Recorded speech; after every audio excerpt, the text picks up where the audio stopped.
En aquest videotutorial veurem com podem amagar i mostrar files i columnes en un full de càlcul del LibreOffice Calc.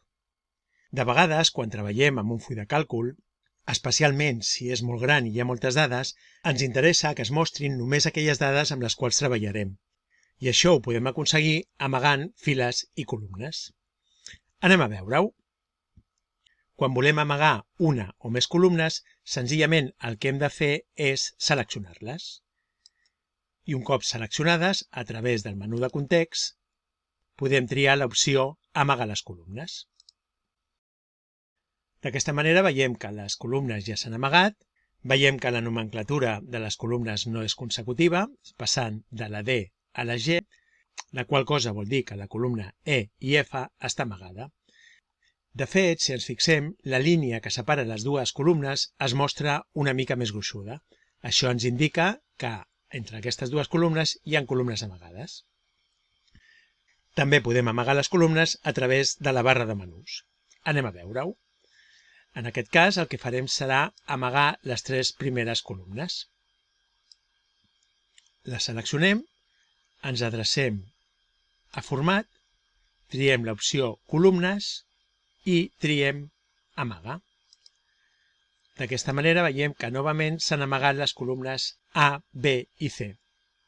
Per tal de mostrar les columnes amagades, el que hem de fer és seleccionar la columna anterior i la posterior, obrir el menú de context i triar l'opció Mostra les columnes. Això mateix també ho podem fer a través de la barra de menú. Anem a veure-ho. Desfem l'acció, triem les columnes anterior i posterior a les columnes amagades, ens adrecem a Format, Columnes, Mostra les columnes. I d'aquesta manera veiem que ja han aparegut les columnes E i F.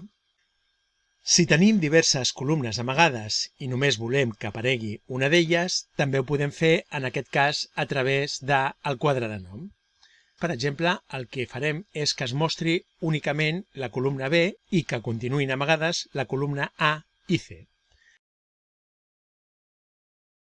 Per tant, establirem el rang de la columna, en aquest cas escriurem B, B, fem clic a Enter, veiem que ja tenim seleccionades totes les cel·les de la columna i ara ens adreçarem a Format, Columnes i Mostra.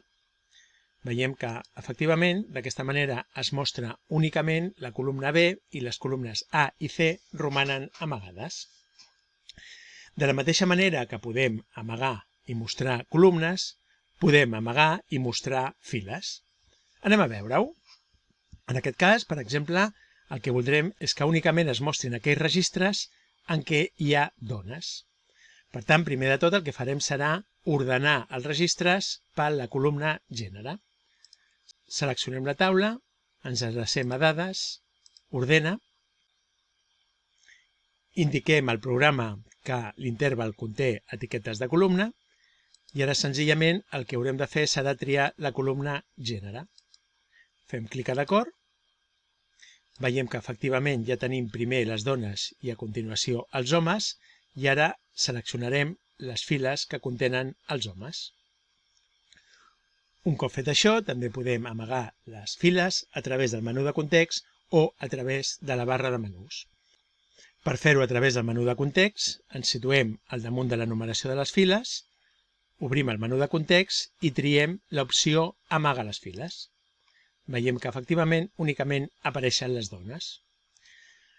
Per fer-ho a través de la barra de menús és similar, desfem l'acció, triem les columnes que contenen els homes, ens adrecem al menú Format, en aquest cas triem l'opció Files i l'opció Amagar. Novament veiem que s'han amagat les files que contenien les dades dels homes i ens queden únicament els registres de les dones. I això és tot.